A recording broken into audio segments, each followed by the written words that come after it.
This is one of the main causes of this problem in the first place, the requirements process, which is a very antiquated bureaucratic process in the DoD where a bunch of grizzled warfighters and old timers get in a room and they fantasize about what the next weapon system should be without understanding or pulling themselves out to an abstraction level. So why don't we step out a level and simply define what it is we want to accomplish, the end result, not a slightly modified version of the old system.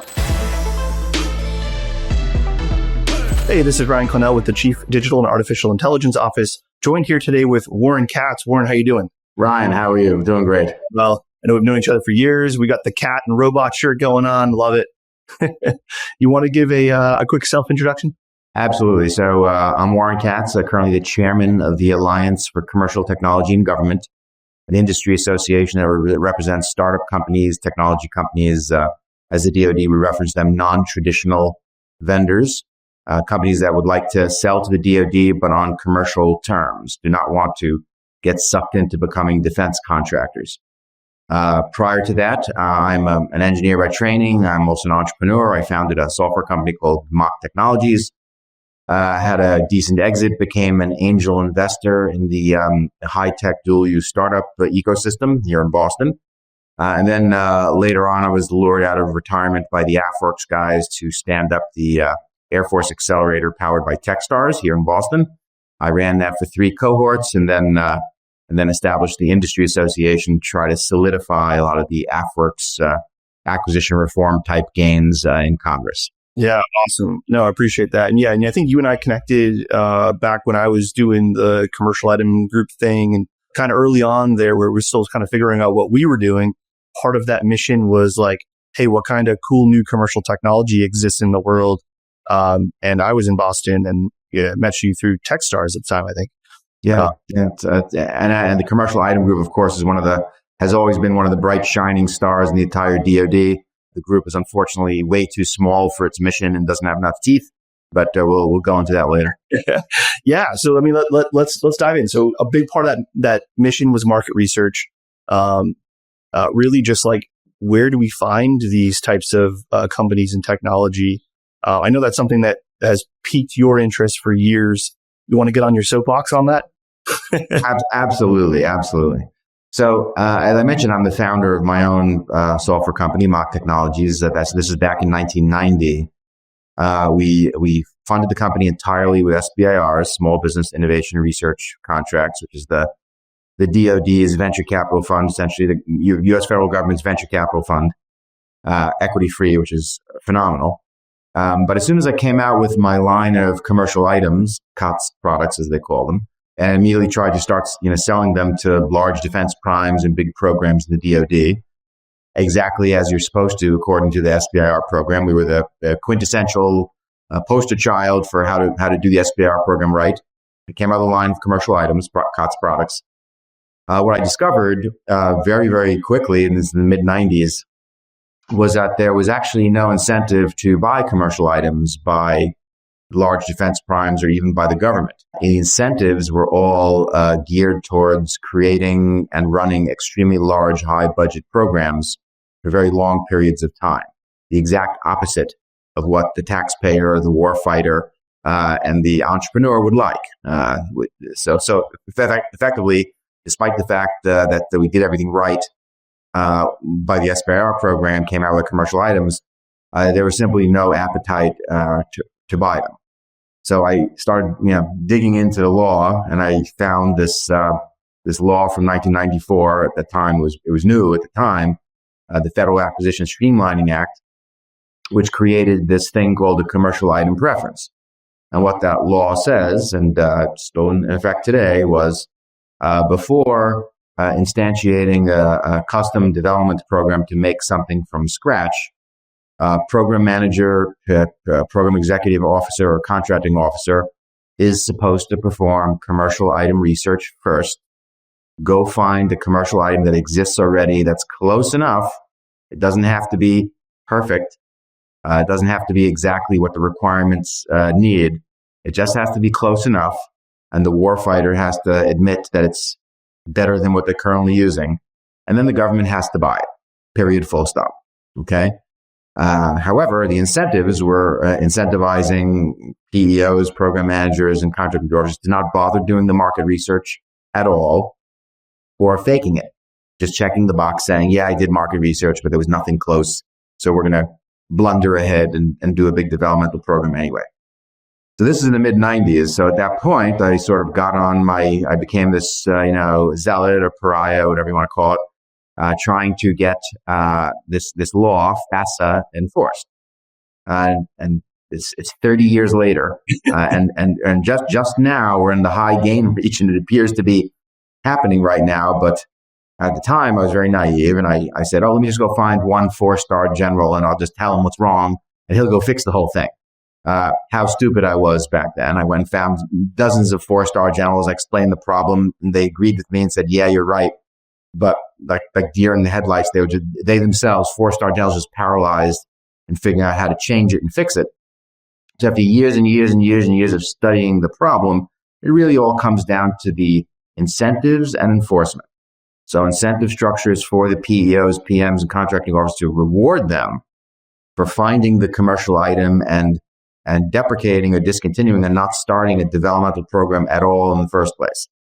That's what has to be put in place, this career reward structure for them doing the right thing. And then, of course, there needs to be a enforcement structure of some kind. And I've been advocating pretty strongly for a waste, fraud, and abuse type report, anonymous reporting mechanism where commercial item companies can report when their products are being duplicated or knocked off in a cost plus fixed fee labor contract. So that's it. That's the problem in a nutshell. And we're at the point right now where actually things are moving in the right direction finally after 30 years. So I love kind of how you laid out the market research for defining the requirement, right? I think that's maybe at least where I see it kind of going sideways. And I've used an anecdotal example historically. So let me throw this out here. We have a problem statement where IEDs are exploding on the roadside and injuring our men and women in uniform. And the requirement often is defined as, I need to have some sort of autonomous vehicle that goes ahead of my convoy and would either detect it or, at least the robot explodes and not people. And I think we've seen examples where people are smart enough to zoom out and say, well, what if I just installed in-theater movie quality video cameras that are detecting motion and seeing when someone's putting an IED in place to avoid that area or to then go, resolve the issue.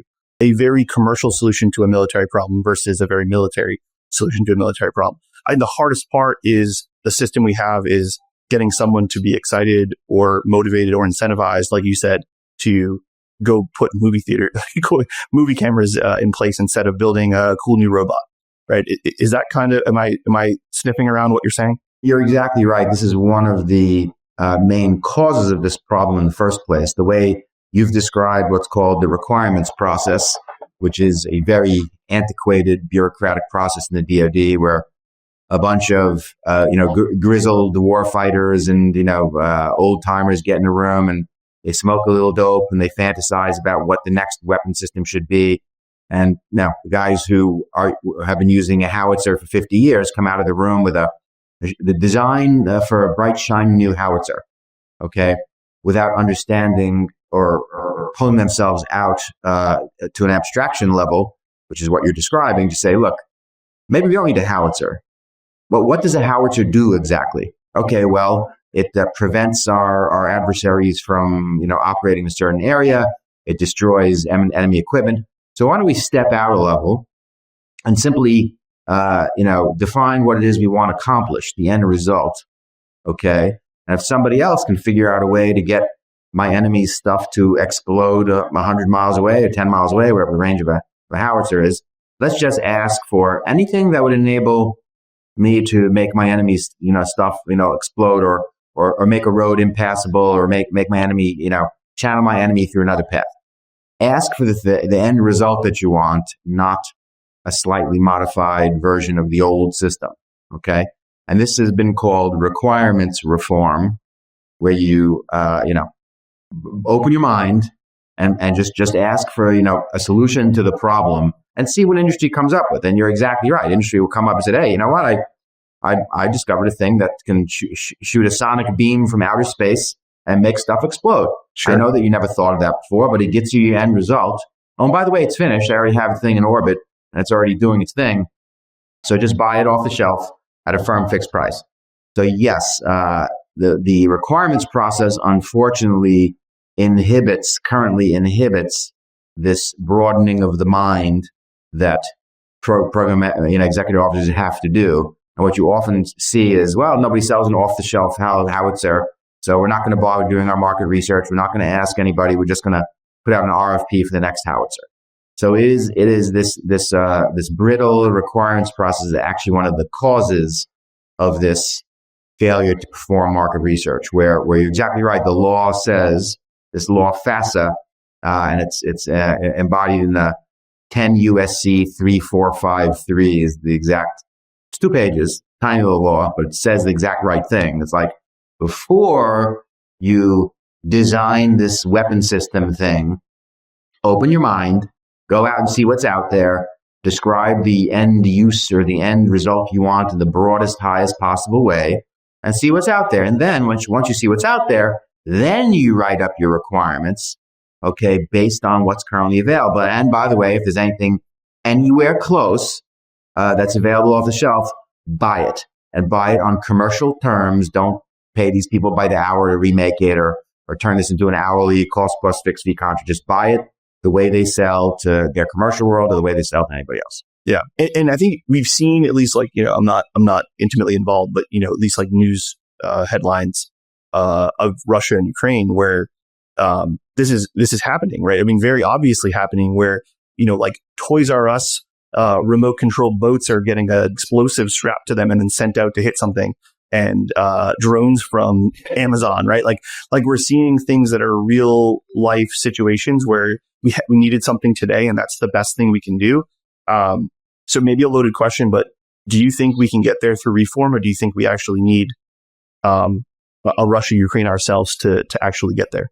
That's a really, really great question. I mean, you look at the Ukrainians right now, and they're like, we're losing territory daily unless we come up with a better thing. So all bureaucracy is now in the back seat.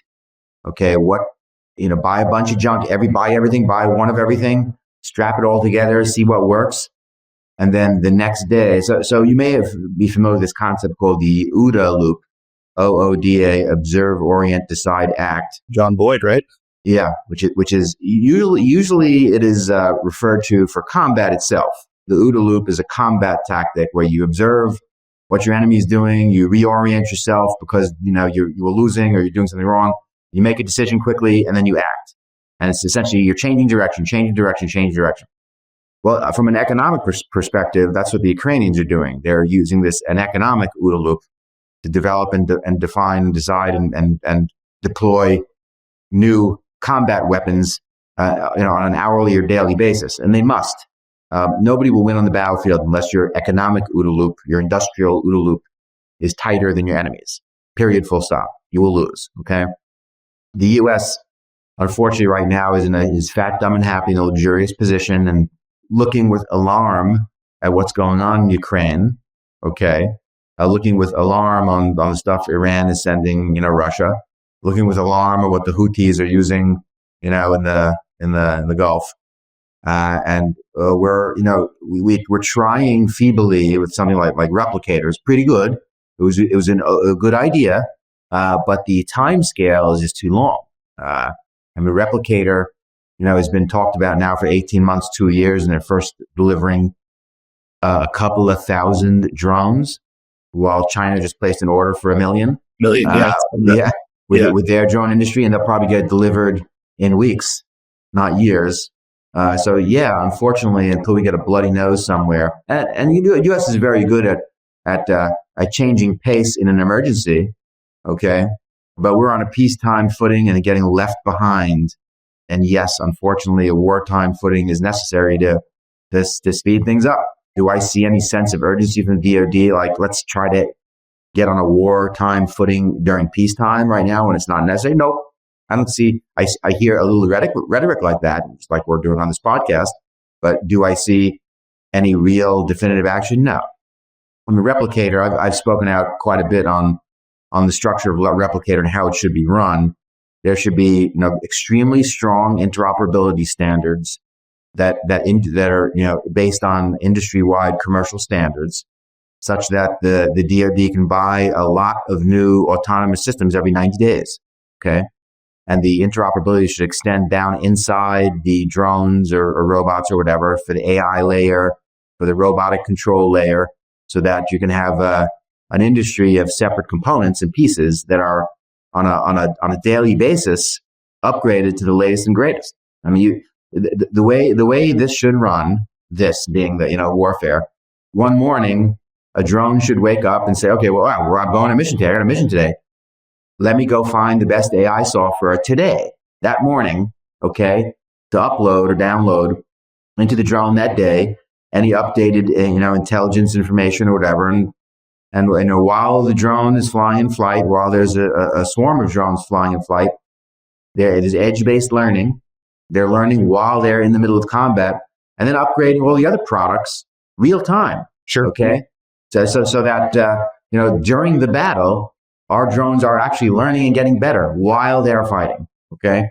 And this has to span products from different companies. The data layer, the data that these things are learning, has to be transportable instantly in real time between products from different vendors. All right. It has to be that fine grained. And the hardware, you'd like, every 90 days, you'd like there to be a purchase order for the latest and greatest hardware. And then 90 days later, if that competitor that won the last bid got leapfrogged, you buy it from the next guy and the next guy and the next guy and this guy. This is what stimulates a marketplace of hundreds of competing drone companies, them knowing that every 90 days is going to be a big purchase lot. Okay. So that's how, quote unquote, it should run. And Replicator, unfortunately, they went halfway. Okay. So they are buying finished, ready-made, commercially available stuff, as opposed to awarding a defense prime a 20-year-long monopoly for a drone they've never made before, which is the usual way to do things. But still a little too slow. Like a once a year purchase lot of 1,000 drones, way too slow. With strong interoperability standards, there should be quarterly purchases of seamlessly interoperable autonomous systems from a large number of companies, constantly refreshing, every 90 days, constantly refreshing software and hardware independently. No, I appreciate that. So you mentioned getting on a wartime footing. Despite that, or obviously that's out of our control, there are reforms that potentially are within our span of control. Specifically, well, I guess both of us, but in different contexts and different aspects. I know you mentioned before we jumped on that the Alliance is doing a lot in this area, but you specifically mentioned the Restoring Freedom Forged Act, and I didn't even know what that was. So you want to get into that? Yeah. So for years and years and years, I think I mentioned that we've been trying to push enforcement, compliance, and incentives around this commercial item preference that was put in law in 1994, but completely and utterly ignored in the DoD. It's treated like a joke. And this is actually why Palantir had to sue the Army in 2017 over violation of this law. SpaceX sued the Air Force. Another company, Percipient AI, I think wound up suing the Air Force over simply failing to bother to do any of their market research. And those were first, that I know of. That was the first time. There's been lawsuits the other way. Right. But it was the first time where companies said whoa, you release a non-commercial solicitation or requirement and do the research. There are commercial solutions that meet your need. We're protesting the fact that you went non-commercial. I think, yeah. So that actually wasn't even Palantir. That wasn't the first time. Okay. I did it 10 years earlier. Okay. In my company, but I didn't realize you could sue. I was pretty stupid back then. Maybe I'm pretty stupid now, but back then I was very naive.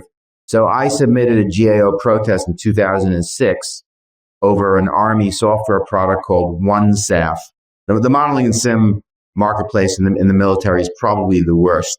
That's where I come from. They know that there's hundreds and hundreds of commercial items out there that more than do the job for every possible thing in the simulation world. Yet, year after year after year, PEO STRI and NAVAIR TSD are the procuring agencies, but every year they put out RFPs for just duplication of stuff that's readily available commercially. They do that with impunity. That was essentially why I went on this tirade. But in 2006, I did a GAO protest and it was dismissed. And I thought that there was no other alternative after that. Whereas, 2017, 11 years later, Palantir, they did a GAO protest too, exactly like I did. Their GAO protest also got dismissed, but then they went and sued in the Court of Federal Claims. I didn't even know, back in 2006, what the Court of Federal Claims was. Right. I didn't even know there was such a thing that you could sue. So I was stunned when Palantir did it. I was like, what? I could have sued? And won. And I was like, I might have won. I might have won by then. So they weren't the first, but they were the first successful one. That's for sure. So I quote this quite a bit. And the Army's violation of that law was just so flagrant. It was so obvious that it wasn't even close. The lawsuit was a slam dunk for Palantir. And of course, the Army said, okay, yeah, there was a commercial item. Yes, and they ignored it so flagrantly. Palantir, while they were doing the development of the RFP, Palantir was like banging on the Army's door saying, hey, we have a commercial item. It's finished. You can just buy it today. And the Army's like, nah, we want to have a big fatty developmental program for the next 10 years. Really not interested in being finished so fast and such a low price. It's uninteresting to us. Okay. So, it was one of the first successful lawsuits to actually prove that the DoD is utterly ignoring this commercial item preference.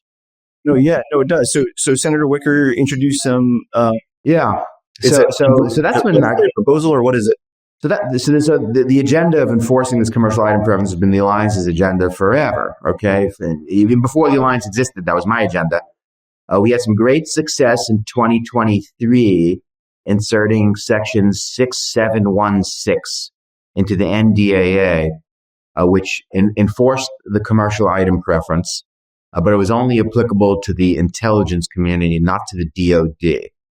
So for the last 2 or 3 years, the Alliance has been, that was our push, was to get that NDAA ad in, and we were successful, which is wonderful. In this year, in 2025, we were pushing for a similar NDAA ad that applied to the Department of Defense. But in the meantime, Senator Roger Wicker from the SAS, the Senate Armed Services Committee, just came out with a new treatise, a document called Restoring Freedom's Forge, okay, and a corresponding piece of legislation called the Forged Act, okay, just came out a couple of days ago. And you got to read the report. It's right on the money. It's better than anything I could have written myself. Okay, I read it and I really wish I had written this because it's that good. It's really, really that good. I'm about to start digging into the law itself, but for the first time, I have a very, very palpable, you can feel it in the air, that the DoD is actually going to come down on this issue extremely hard right now, this year, like never before. Okay. And essentially the document, and I hope the legislation, says this exact same thing. We have had this commercial item preference on the books for 30 years. The DoD, through incentives and lack of enforcement, has utterly ignored it. Okay. We're not doing that anymore. We're going to be making life easier for the most innovative little startups that don't understand how to manipulate the bureaucracy, but know how to make a new weapon or a new thing better than anybody. We're going to make working in the DoD warm and inviting and easier than any other path that this innovator and entrepreneur, inventor can possibly take, which is exactly what it has to be. It has to be the path of least resistance. The DoD must be the obvious, incontrovertible, first best stop for every entrepreneur anywhere in the world. That's when the DoD gets the pick of the litter. That's when the DoD gets the pick of best technology. So this, Restoring Freedom's Forge concept paper and the Forged Act appear to do this. And they come down pretty hard on the commercial item preference, which should have been come down, people should have come down hard on that for the last 30 years, but they have. So I'm very excited about it. The Alliance, we have our big Hill Day event on February 11th. We're going to be reviewing the Forged Act and giving some commentary on it and some improvements to it if there need to be any. But this is it. This appears to be the grand slam home run, knock it out of the park piece of legislation, better than I've ever seen. As far as fixing the value of death, fixing this commercial item preference, I've never seen anything close to this. Let me ask a poking question a little bit. So, I mean, the FAR already says you have to do this. So we institute new language that says, no, you really have to do it. What actually drives change? Like, you wrote it again. That's all. So this is the number one red flag for me, is that they're just going to say it again. And this new thing, the Forged Act, will be ignored for the next 30 years. Okay. So two things, and this is, I'm absolutely hitting these 2 points, out of the park in my review of the Forged Act. Number one, the incentives, and I think I've seen some language in there already, but the incentives for the program managers, the PEOs, and the contracting officers all have to be pointed in the direction where you get raises, promotions, kudos, awards, whatever the incentive structure, the award structure is for an acquisition person in the DoD, it has to be completely redone and reoriented towards finding the commercial item, buying it quickly, getting into the hands of the warfighter, and paying less money than we did last time. Okay? And it's the job of the contracting officer, the PEO, and the PM to create a fine-grained marketplace with multiple competing vendors that are viable and sustained over time, and constantly switching between those vendors. It's an industrial policy type activity. And the contracting officers, PMs, PEOs, they'll have to be rewarded for creating that ecosystem, for creating that kind of marketplace and sustaining it. They have to be rewarded for shortening the amount of time to getting capability into the warfighter's hands. That has to be the number one KPI, the number one performance measures. How fast were you at going from discovery of this brand spanking new innovation to getting into the hands of the warfighter? That time period, everything combined there. A contract for a prototype, and then the test and evaluation, and the getting the warfighter. So that whole process, that time range is what has to be rewarded on. Okay, and there should be other rewards in how much you've reduced the amount of money, how much commercial items have you, what percentage of your solution is a commercial item. The reason why that's good is because the rest of the world's amortizing the cost of maintenance. These are all very, very good things. And some venture capitalists, pulled money out of their pockets, their investment money, to solve a DoD problem. We like that. We like private capital to solve defense problems, and you don't have to pay for the losers.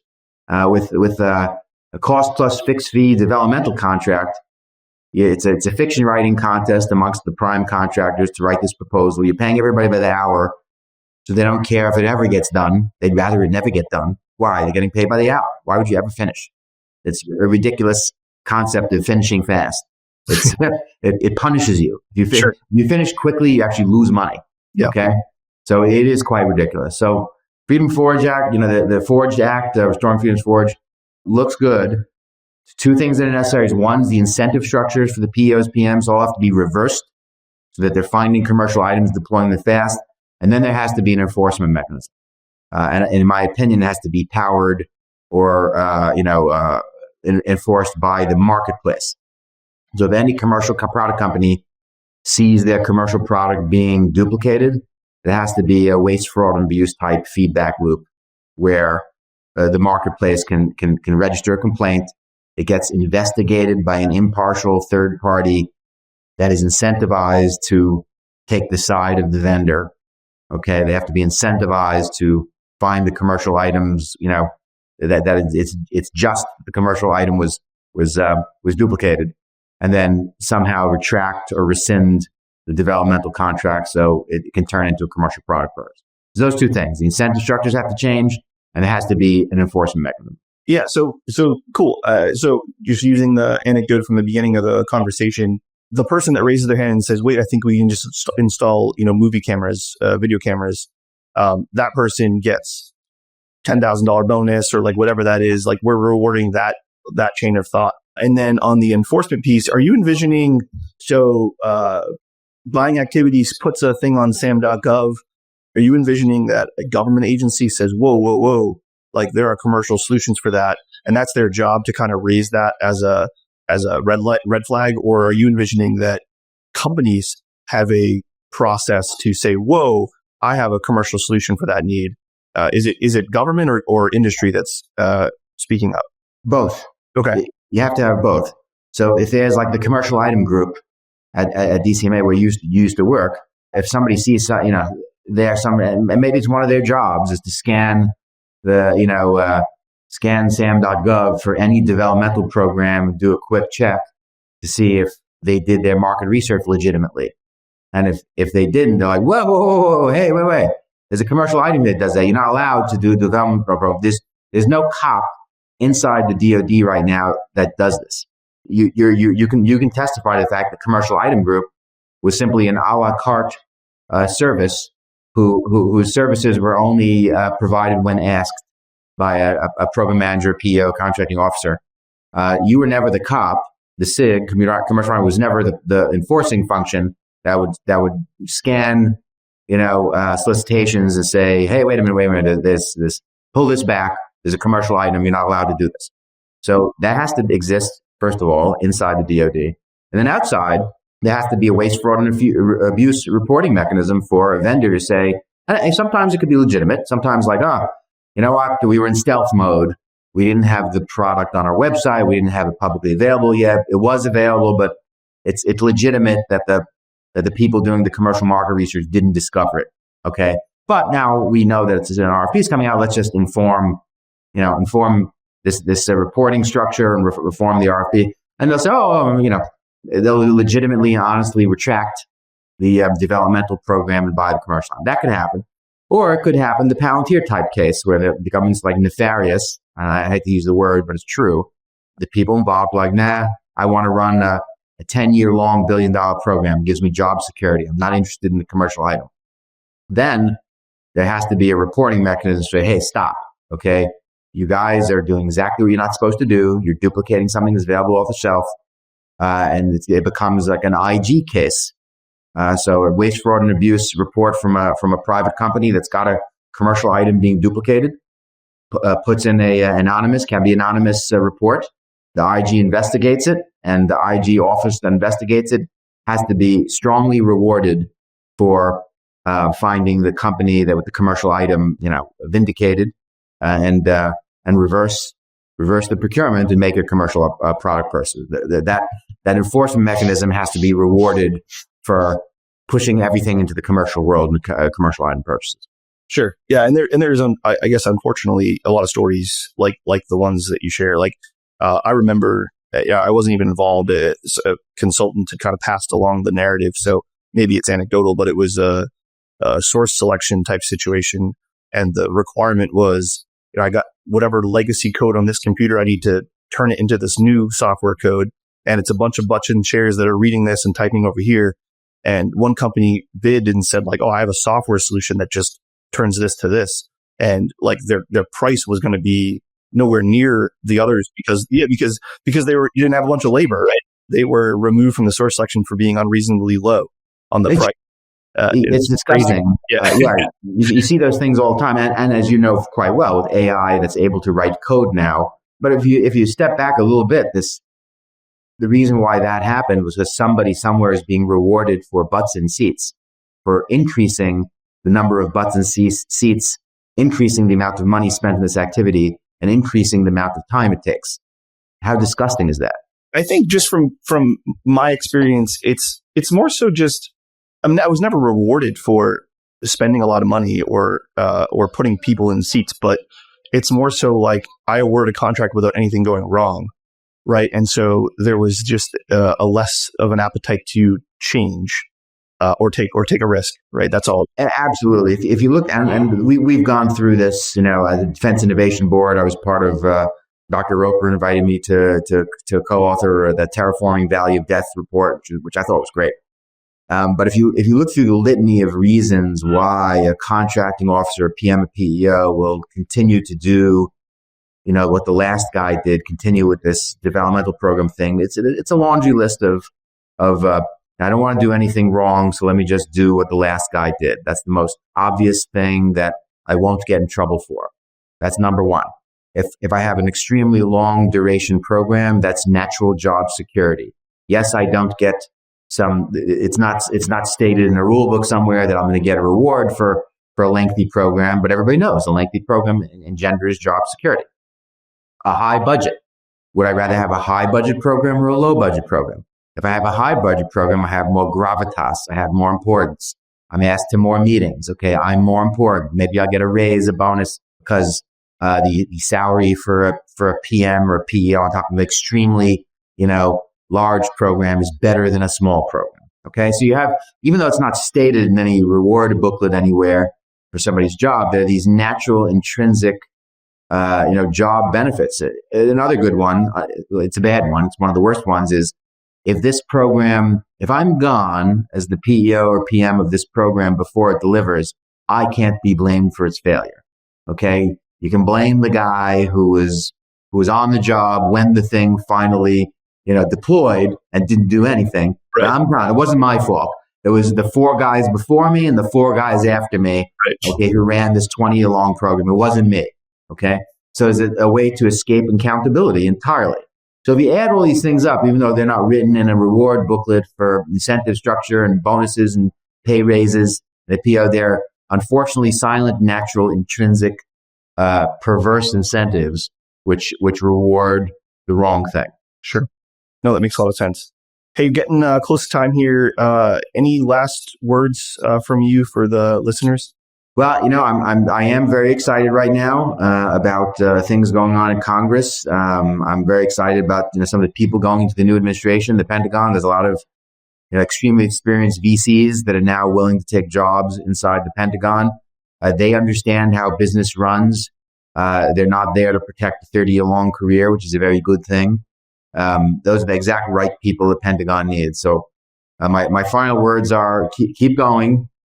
Pull people from outside, from the business world, the commercial business world. That does not include the current defense primes. They are not industry. They do not represent industry. They represent the engineered design reflection in the mirror of the current DoD structure. So they're as ruined as the current DoD acquisition people. The new people in charge in the Pentagon, especially on the acquisition and sustainment side, the A&S side, all have to be VCs, entrepreneurs, founders from commercial product companies, okay, put in there to finally get rid of this cost plus fixed fee hourly defense business model in its entirety and replace it entirely with a very vibrant, rapid turnaround, commercial oriented, firm fixed price, commercial, purchase order type business model like the rest of planet Earth. Like every other ecosystem in the rest of planet Earth that's not the US DoD, that's after thousands of years of economic trial and error, have come up with a much, much, much better system that works really well instead of the DoD's, engineered bureaucracy. Copy that. Awesome. Hey, Warren, I appreciate you being on today. My pleasure, Ryan. Good luck. All right. Talk soon. Later.